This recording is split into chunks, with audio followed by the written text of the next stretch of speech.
Bienvenidos a la Reflexión Dominical con el pastor Misael Ocampo Rivera.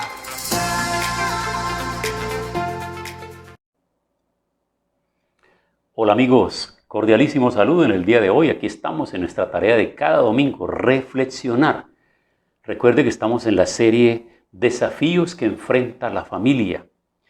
Y espero que cada una de las que hemos venido trabajando todos estos domingos, ustedes han tomado tiempo en sus hogares para hacer una tarea juiciosa, de dialogar con sus hijos, hablar, a ver qué conclusiones están sacando. Y cómo me gustaría que ustedes que están siguiendo esta transmisión domingo tras domingo, hicieran algún comentario pequeño ahí, escribieran contando cómo les está yendo con esta tarea. Porque la gracia de todo esto es que no simplemente seamos oidores, olvidadizos, como dice la palabra, sino que podamos poner en práctica y ver resultados de toda esta capacitación que semanalmente estoy procurando llevarles a ustedes a través de estas reflexiones. Hoy les propongo 3 temas más: el aborto, el maltrato infantil y el divorcio y la separación de los padres. 3 temas supremamente de actualidad, muy importantes. Tenemos que tenerlos presentes porque en cualquier momento están tocando nuestra familia, nuestros amigos y nuestros allegados. Entonces empecemos con el tema del aborto. Este tema tiene muchas discusiones y estas se desarrollan en diferentes escenarios dependiendo de las concepciones que se tengan sobre la vida, la mujer, las circunstancias de su embarazo, las condiciones que presente el feto, etc. Se discute mucho sobre cuándo comenzamos a ser seres humanos y tenemos derechos como tal.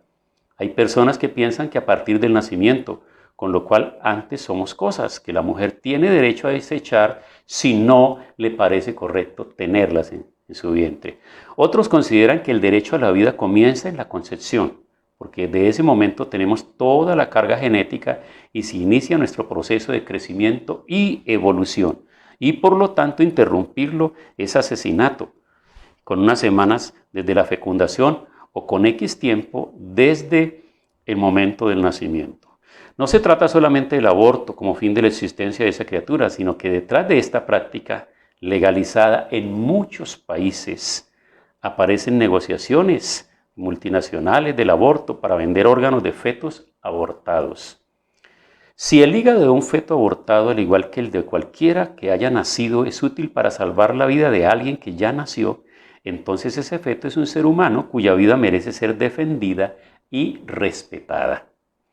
Es curioso, actualmente se operan niños dentro del vientre materno para corregir problemas antes del nacimiento, pero esos mismos niños para algunos no son personas hasta que no nazcan y por ello les puede abortar o incluso asesinar.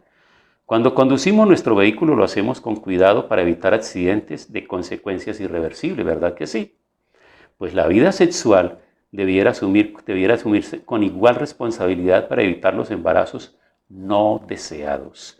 Lo que no es aceptable es que no se reconozca como asesinato el matar a una criatura que apareció como consecuencia de una vida sexual irresponsable, solo porque no ha alcanzado el grado de persona y puede decirse que nació vivo y como tal, así sí sería objeto de derechos.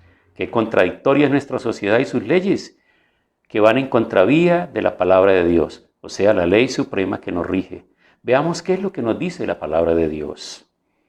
En 2 de Timoteo capítulo 2, versículo 22 dice: huye también de las pasiones juveniles y sigue la justicia, la fe, el amor y la paz con los que de corazón limpio invocan al Señor. Tenemos que reconocer nosotros que gran parte de los abortos que se tienen que realizar las mujeres está envuelto en aquella práctica de sexo ilícito, irregular, de esas prácticas que no corresponden exactamente al matrimonio, sino que tiene que ver con parejas que están teniendo relaciones antes del matrimonio o aquellas relaciones de personas que están haciendo con terceras personas teniendo relaciones sexuales que no es su pareja, es decir, mediante prácticas del adulterio. Entonces lo que sucede muchas veces es que pretenden ellos cubrir su pecado, cubrir su problema y su situación, porque la idea aquí es una imagen social. La idea aquí es guardarse que eso no pueda descubrirse, o sencillamente el hombre que ha estado con la mujer y que la ha embarazado y ella le dice que está embarazada, entonces él, para no asumir eso, prefiere más bien pagarle la práctica del aborto, para que ella vaya a un lugar y le saquen ese bebé. Estas situaciones son terribles. Mire lo que dice la palabra: la falta de control a tus pasiones te llevan al pecado sexual, y este te puede llevar al embarazo, y este te puede conducir al aborto, es decir, cometer un crimen asesinando a tu propio bebé. Y en el 5:23 de Efesios, capítulo 5, versículo 3 dice: pero fornicación y toda inmundicia o avaricia, ni aun se nombre entre vosotros como conviene a santos. Primera de Timoteo, capítulo 1, versículo 11, nos da otra recomendación. Y dice esto: conociendo esto, que la ley no fue dada para el justo, sino para los transgresores y desobedientes, para los impíos y pecadores, para los irreverentes y profanos, para los parricidas y matricidas, para los homicidas, para los fornicarios, para los sodomitas, para los secuestradores, para los mentirosos y perjuros, y para cuanto se oponga a la sana doctrina, según el glorioso evangelio del Dios bendito, que a mí me ha sido encomendado. Escribió Pablo a Timoteo, para que tuviese en cuenta y lo enseñase a la congregación. Y Mateo en el capítulo 5, versículo 21 dice: oísteis que fue dicho a los antiguos, no matarás, y cualquiera que matare será culpable del juicio. Es posible que las leyes humanas legalicen el aborto, pero la ley divina ya lo tiene penalizado, y cualquiera que mate será culpable de juicio, y en este juicio no hay abogados que te defiendan ni causales que puedas invocar. Tanto los culpables del pecado sexual de la fornicación, o sea, entre los solteros, o del adulterio en el caso de los casados infieles que para cubrir sus infidelidades acuden al aborto, como los que practican, serán responsables el día del juicio. Yo no comparto ninguna posición que sea antibíblica, así sea el organismo que sea quien se pronuncie con los más elevados criterios, porque para ello nosotros conocemos que hay personas muy expertas que van a traer sus argumentos humanistas, que van a traer sus argumentos desde todo punto de vista, y debemos tener en cuenta lo que dice la palabra. Romanos en el capítulo 1, versículo 18. Porque la ira de Dios se revela desde el cielo contra toda impiedad e injusticia de los hombres que detienen con injusticia la verdad, porque lo que de Dios se conoce les fue manifiesto. Entonces, nada que vaya en contra de la palabra de Dios, porque la palabra de Dios es el código divino, es el código de vida, el código divino, para que todos los seres humanos lo tengamos en cuenta y nos acojamos a él. Así que piense muy bien esto. Hable con sus hijos, adviértale a su hija, adviértale a su hijo el tema, lo que podría suceder, y en caso de que llegasen a pensar en estas situaciones, pues tiene unas implicaciones muy complicadas en el campo de la vida espiritual, del restablecimiento de la vida de las personas. En mi experiencia como pastor y consejero he tenido que tratar muchas mujeres que se han sentido muy mal después de haber abortado, y posteriormente, con el tiempo, incluso con el correr de los años, todavía ellas no han podido reponerse de esta situación. Así que lo mejor sería evitar todos estos males y por ningún motivo acudir a estas prácticas criminales. Muy bien, vamos a trabajar el segundo tema que tenemos para el día de hoy, porque es muy importante y se trata del maltrato infantil. Y ustedes podrían decir, pero ese estaba encuadrado dentro del tema de la violencia intrafamiliar. Sí, es que ese tema es muy amplio, pero hoy yo quiero decirles y meterme específicamente con el tema del maltrato infantil, porque eso es lo más doloroso para nosotros, como padres, como abuelos, como sociedad, ver cómo maltratan a nuestros niños. Para el Código de Infancia y Adolescencia, que establece las normas para la protección y garantía de los derechos y libertades de las niñez en Colombia, el maltrato infantil se define como toda forma de perjuicio, castigo, humillación o abuso físico o psicológico, descuido, omisión o trato negligente y malos tratos contra los niños, las niñas y adolescentes.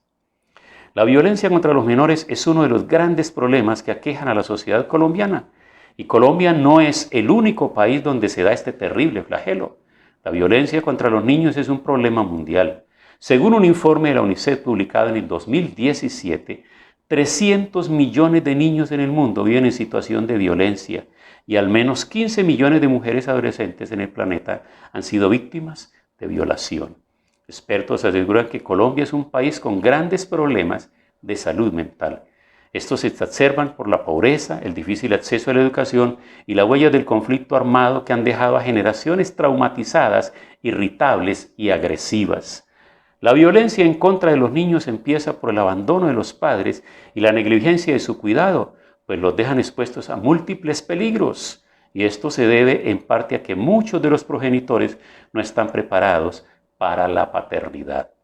Los casos de abandono de menores pueden ser producto que muchos padres no pueden estar con ellos por sus trabajos. También se cree que el maltrato y otros tipos de violencia son consecuencia de la propia crianza que recibieron sus propios padres. Ellos crecieron en ambientes familiares violentos, en donde la única forma de corregir era a los golpes. El esquema se repite de generación en generación. Entonces podemos analizar que estos niños que han sido abusados, violentados y maltratados cuando crezcan, ¿qué clase de hogares y familias creen ustedes que podrían construir? Se debe reconocer que mientras no sean atendidos y ellos logren sanar sus heridas emocionales y físicas, crecerán con el dolor, la amargura, el odio y el resentimiento. Por eso hoy, por ver casos que estremecen por la crueldad con que son tratados algunos niños, que sus propios padres y madres son cómplices de la violencia con que los tratan los que la sociedad llama sus compañeros sentimentales. Como son golpeados hasta asesinarlos. Estos hombres y estas mujeres que fueron maltratados en su infancia o en su adolescencia, mientras no reciban su tratamiento efectivo que los restaure y los sane, vivirán toda su vida llenos de ira y de resentimiento, y por ende serán personas sin piedad, sin afecto, sin misericordia y de un trato despiadado. Y descargarán su odio sobre este pequeño inocente que llora de dolor, de hambre o por enfermedad, y otras personas en lugar de auxiliarlos, les aumentan el dolor con el maltrato. Seguramente que cuando la Biblia se refiere al carácter de los hombres de los postreros tiempos, tiene que ver con esa clase de personas que han sido el resultado de la mala crianza que han recibido de sus padres y la influencia negativa de su entorno. Veamos lo que dice 2 de Timoteo capítulo 3, versículo 1 al 7. También debes saber que en los tiempos últimos vendrán días difíciles. Los hombres serán egoístas, amantes del dinero, orgullosos y vanidosos.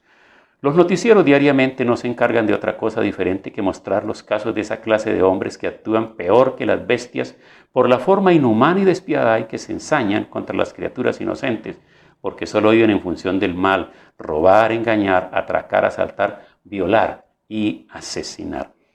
También sigue diciendo la palabra, harán en contra de Dios, desobedecerán a sus padres, serán ingratos y no respetarán la religión. No tendrán cariño ni compasión, andarán con chismes, no podrán dominar sus pasiones, serán crueles y enemigos de todo lo bueno.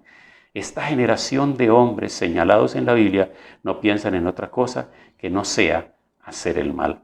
Serán traidores y atrevidos, estarán llenos de vanidad y buscarán sus propios placeres en vez de buscar a Dios. Creo que recientemente los noticieros nos han estado mostrando casos a nosotros, incluso las mismas madres, desapareciendo a sus hijos, vendiéndolos, regalándolos, abandonándolos, permitiéndoles a sus amantes o compañeros sentimentales que maltraten y muchas veces siendo cómplices hasta de los crímenes que estos hombres, estas bestias humanas, cometen con esos niños que no son sus hijos. Pues al fin y al cabo lo que a ellos les interesa es el cuerpo de esas mujeres, no esos hijos que son para ellos un enredo y un problema. No tienen ningún interés estas personas en las cosas espirituales. Aparentarán una gran religiosidad, pero con sus símbolos religiosos colgados al cuello, incluso se los mandarán a tatuar en el pecho, en los brazos, en el cuello, pero sus corazones estarán lejos de Dios. Apártate de esa clase de gente.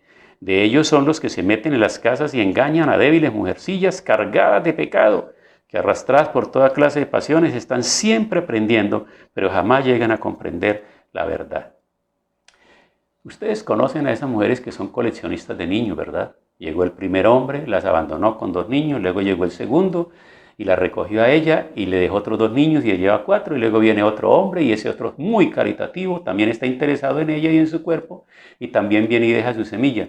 Pero de paso esta mujer va quedando encartada con todo este poco de niños. Pues miren lo que dice la palabra, que esos son los que se meten a esas casas y se llevan a esas mujeres engañadas, porque ellas creen que realmente estos hombres están interesados en ayudarles a ellas a levantar a sus hijos y por el contrario, están interesados en sus cuerpos para su placer para su hedonismo. Y una vez que ellos logran satisfacer sus pasiones, entonces también las abandonas. Esas personas son las que forman parejas imperfectas que solo buscan satisfacer sus pasiones y no les interesan sus hijos ni los hijos de sus amantes y por eso les dan tratos tan crueles. San Pablo nos recomienda el cuidado de nuestros hijos y dice en Efesios 6:4, y vosotros, padres, no irritéis a vuestros hijos, sino criadlos con disciplina e instruidlos en el amor al Señor. Y en el libro de los Salmos, en el capítulo 127, versículo 3, dice, declara que los hijos son nuestra herencia, como saetas en manos del guerrero, así son los hijos tenidos en la juventud. Dichoso el hombre que llenó su aljaba de ellos, no será avergonzado cuando litigue con los enemigos en la puerta. Y el Salmo 127, que está catalogado como el Salmo del varón, del hombre, de la cabeza del hogar, lo llama como un hombre bienaventurado, considera a su esposa como la vid que está alrededor de su casa, de la cual él puede extraer el mejor vino. ¿Habrá alguna bebida más fina que el vino? Entonces esa mujer es para él ese amor, es para él esa copa agradable y saludable. ¿Y sabe cómo compara el Salmo 127 a los hijos? Dice que son como el aceite, como los plantíos del olivo alrededor de la casa de las cuales el hombre extrae el aceite, lo más fino. Un hombre temeroso de Dios es un hombre bienaventurado, que no significa simplemente feliz y dichoso, sino que significa que tiene su salvación asegurada en Cristo Jesús. Sé que muchos de ustedes son hombres bienaventurados, sus mujeres son mujeres bienaventuradas y sus hogares son hogares bienaventurados. Pero hagamos algo por aquellos hogares desdichados, hagamos algo por aquellos hogares donde los niños son maltratados. Cuando escuchemos los gritos, el lamento y el lloro de esos niños, no nos quedemos callados, no digamos pobrecito.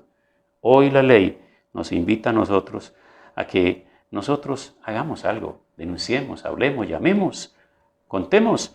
Y el profeta Jeremías dice en el libro de Lamentaciones, en el capítulo 2, verso 19, levántate, clama en la noche, al principio de las vigilias, derrama como agua tu corazón ante el Señor, alza tus manos a Él por la vida de tus pequeñitos que desfallecen de hambre en la entrada de todas las calles. Tal vez como abuelo sufres al saber el maltrato que le están dando a tus nietos. Quizás seas una mujer que estás viendo el maltrato que están recibiendo tus pequeños por parte de tu compañero. O posiblemente sufras cuando escuchas los gritos de los pequeños en el vecindario por el maltrato que están recibiendo de quienes los atienden. No se queden callados. Denuncien ante las autoridades.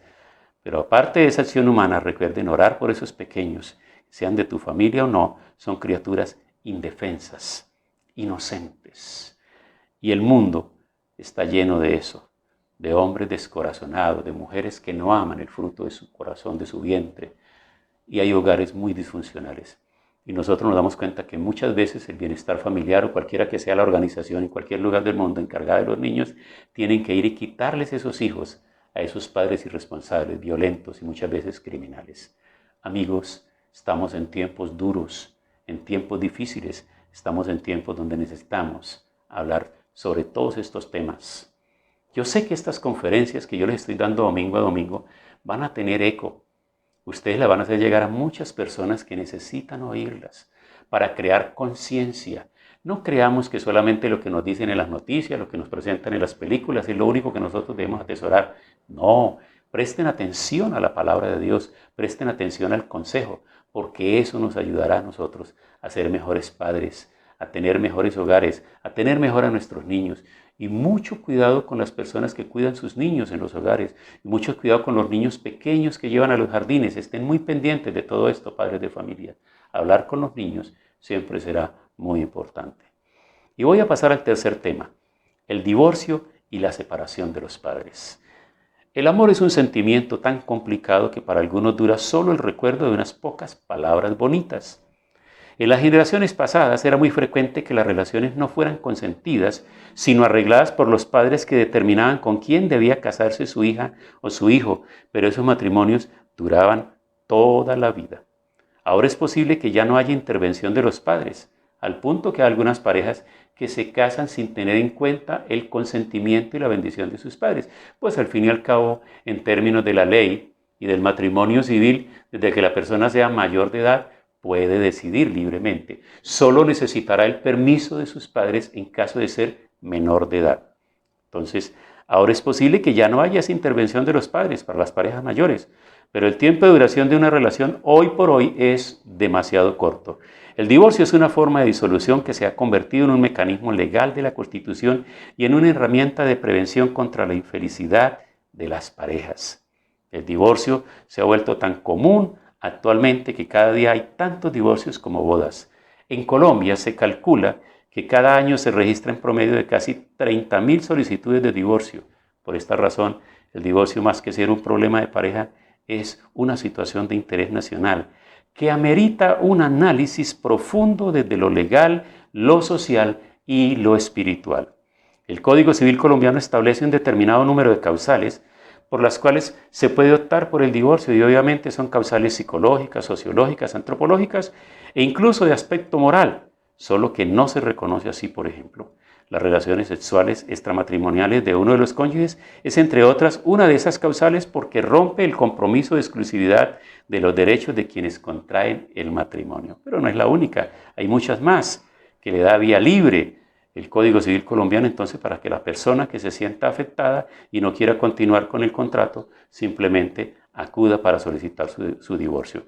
Ahora veamos cómo aborda la Biblia este tema tan espinoso y que data desde la antigüedad en la cultura judía y seguramente en las demás culturas. Marcos, en el capítulo 10, versículo 2 en adelante, dice: y algunos fariseos le preguntaron, para ponerlo a prueba, si era permitido que un hombre se divorciara de su esposa. Y él respondió: ¿qué mandó Moisés? Y ellos dijeron: Moisés permitió escribir carta de divorcio y despedirla. Y Jesús replicó: por la dureza de vuestro corazón escribió este mandato. Pero desde el principio de la creación Dios los hizo hombre y mujer. Por eso el hombre dejará a su padre y a su madre y se unirá a su mujer. Y los dos, que eran dos, serán una sola carne. Así ya no serán más dos, sino uno. Por tanto, lo que Dios unió, no lo separe el hombre. En casa volvieron los discípulos a preguntarle lo mismo. Esto le generó a los discípulos interés porque algunos de ellos, empezando por Pedro, eran casados, tenían su hogar. Y seguramente la mayoría de ellos tenían sus hogares, tenían su esposa.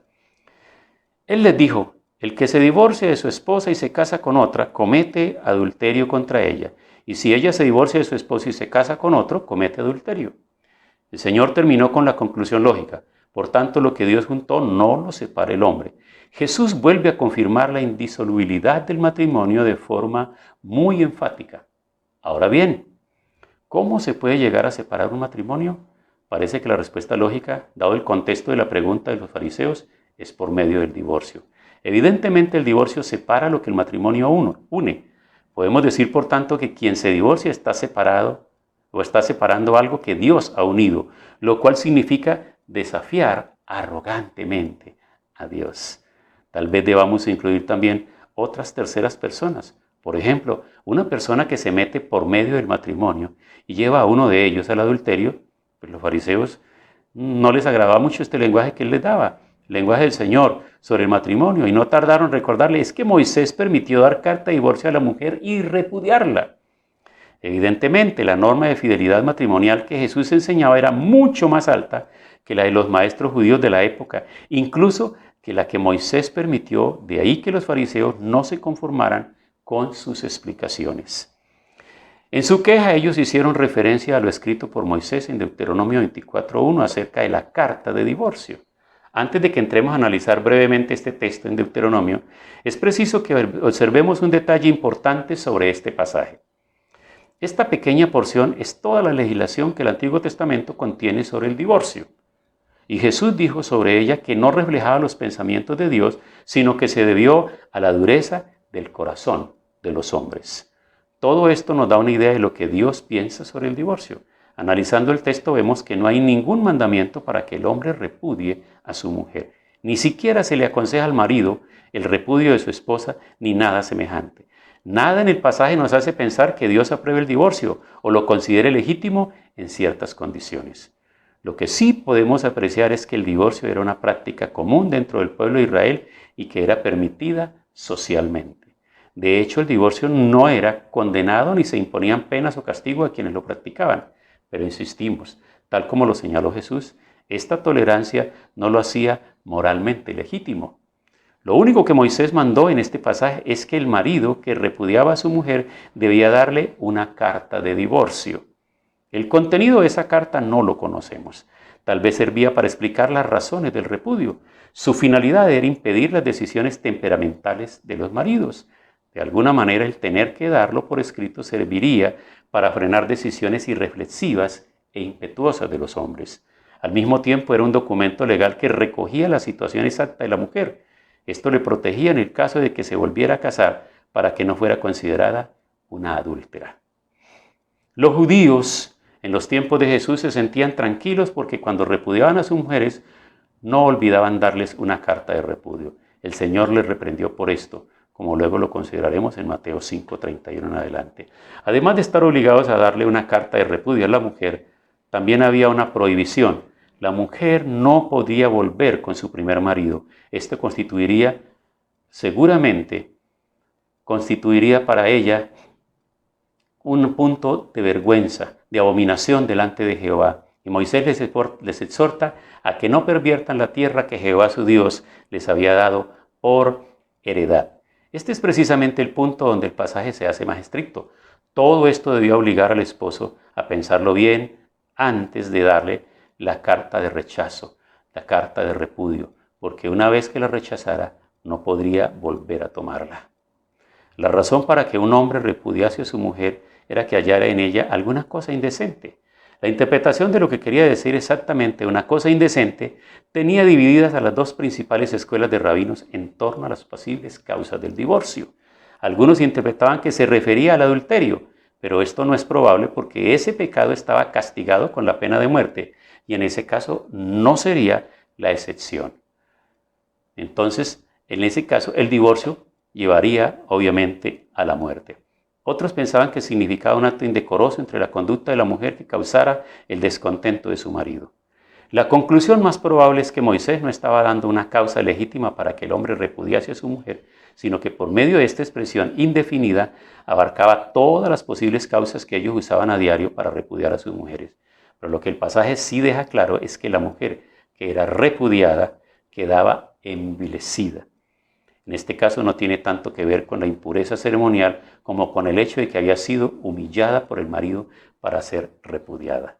Pero bien, a medida que avanza el tiempo y todas estas escuelas y movimientos religiosos se levantan por todos los lados y figuras tan preponderantes que son reconocidas alrededor del mundo de grandes hombres considerados como eminentes, apóstoles, pastores, profetas y hombres que tienen mega iglesias y todo lo demás, cuando el divorcio para ellos es algo tan sencillo y tan fácil, entonces la gente que está abajo, que no tiene todo ese prestigio, que no tiene todo ese reconocimiento, cree que si los que están arriba toman decisiones como estas y lo legitiman y lo ven tan legal, entonces cualquiera lo podría hacer. No nos engañemos, amigos, nosotros no seguimos enseñanza de hombres. Por grande que parezca, por importante que signifique, porque las frases célebres que diga y por todas las cosas que cada uno viva, cada uno dará cuenta delante de Dios por sus propias decisiones.